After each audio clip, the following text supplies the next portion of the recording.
In progress. So,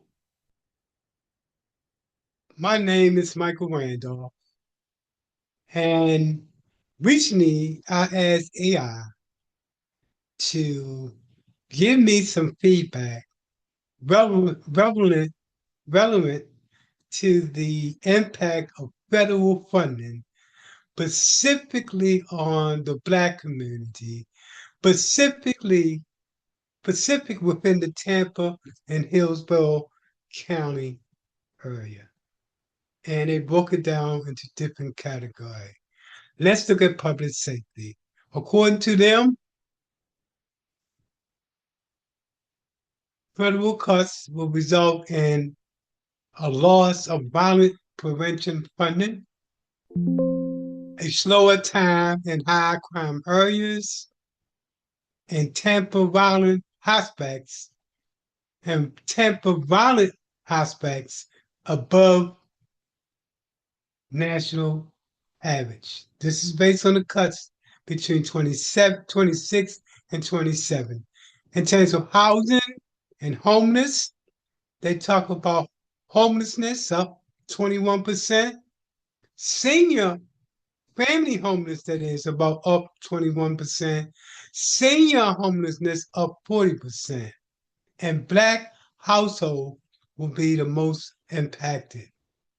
Black-led nonprofit, they're heavily reliant on federal grants, which means that there will be less grants, fewer resources to survive the cuts, and trusted services will be at risk.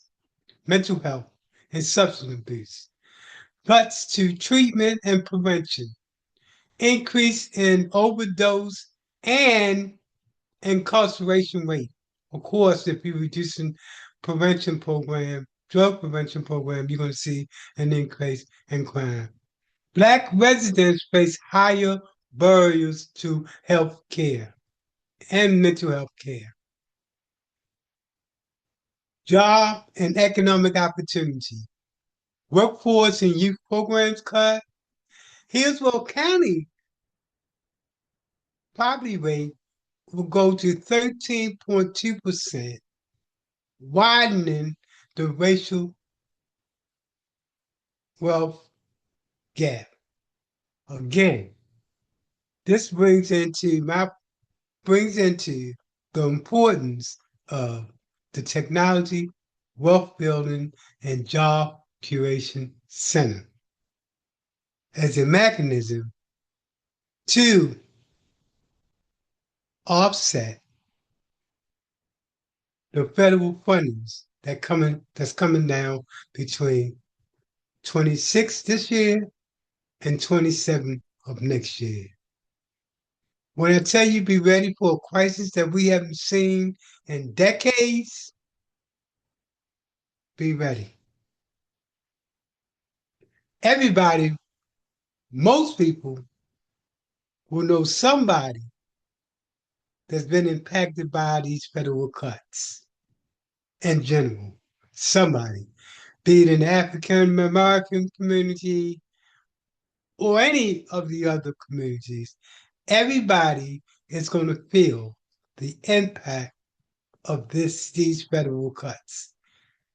African Americans by far will experience the greatest impact. This is only a snapshot. It doesn't talk about the cuts related to businesses that have done business with the federal government and how that's going to reduce the number of African Americans doing business with the federal government because of those policies that's coming down from the Trump administration.